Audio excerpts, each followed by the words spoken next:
नागेन्द्रहाराय त्रिलोचनाय भस्मांगरागाय महेश्वराय नित्याय शुद्धाय दिगंबराय तस्मै नकाराय नमः शिवाय। नमस्कार प्रिय बंधुओं, आप सभी का हमारे YouTube चैनल में बहुत बहुत स्वागत है। आज के इस वीडियो में आप श्रवण करेंगे कार्तिक मास के कृष्ण पक्ष के भौम प्रदोष व्रत की कथा। मंगलवार प्रदोष व्रत में भगवान शिव के साथ श्री हनुमान जी महाराज की भी पूजा अर्चना करनी चाहिए। तो एक बार प्रेम से कहिए, बोलिए शंकर भगवान की जय, पार्वती माता की जय। श्री सूत जी बोले, हे शौनक आदि ऋषियों, अब मैं मंगल त्रयोदशी प्रदोष व्रत की विधि विधान बताता हूँ। मंगलवार का दिन सभी व्याधियों का नाश करने वाला है। इस व्रत में एक समय व्रती को गेहूं और गुड़ का भोजन करना चाहिए। इस व्रत के करने से मनुष्य सभी पापों और रोगों से मुक्त हो जाता है, इसमें कोई संशय नहीं है।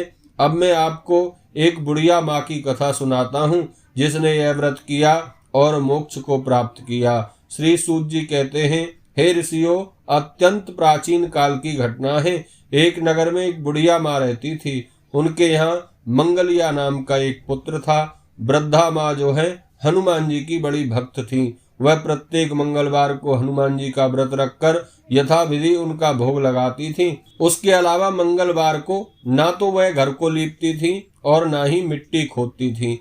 इसी प्रकार से व्रत रखते हुए बहुत समय व्यतीत हो गया। एक बार हनुमान जी ने सोचा कि चलो आज इन वृद्धा माँ की श्रद्धा की परीक्षा लेनी चाहिए। हनुमान जी महाराज साधु का वेश बनाकर उनके द्वार पर जा पहुंचे और पुकारा, है कोई हनुमान भक्त जो हमारी इच्छा पूरी करे।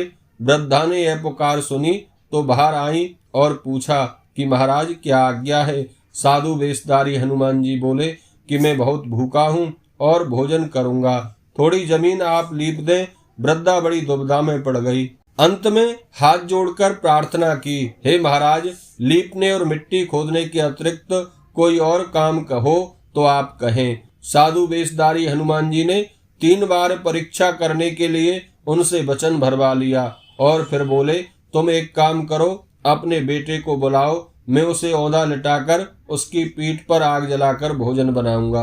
वृद्धा ने सुना तो उनके पैरों तले धरती खिसक गई, मगर यह वचन हार चुकी थी। उसने मंगलिया को पुकार कर साधु महाराज के हवाले कर दिया। साधु महाराज ऐसे ही मानने वाले नहीं थे। उन्होंने वृद्धा के हाथों से ही मंगलिया को औंधा लिटाकर उसकी पीठ पर आग जलवाई। आग जलाकर दुखी मन से वृद्धा अपने घर के अंदर जा घुसी। साधु जब भोजन बना चुके तो उन्होंने वृद्धा को बुलाकर कहा कि वह मंगलिया को पुकारे ताकि वह भी आकर भोग लगा ले। वृद्धा की आंखों से आंसू बह रहे थे। उन्होंने कहा, हे महाराज, अब उसका नाम लेकर मेरे हृदय को और दुख क्यों पहुंचाते हो। लेकिन साधु महाराज जब ना माने, वृद्धा को भोजन के लिए मंगलिया को पुकारना पड़ा।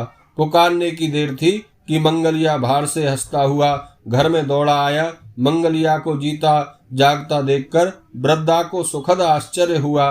वह साधु महाराज के चरणों में गिर पड़ी। साधु महाराज ने उन्हें अपने असली रूप में दर्शन दिए। हनुमान जी को अपने आंगन में देखकर वृद्धा को लगा कि आज मेरा जीवन सफल हो गया है। श्री सूत जी कहते हैं, हे ऋषियों, भौम प्रदोष व्रत, मंगल त्रयोदशी व्रत सभी प्रकार की व्याधियों का नाश करने वाला है। आप सभी को बहुत बहुत नमस्कार, प्रणाम। ओम नमः शिवाय।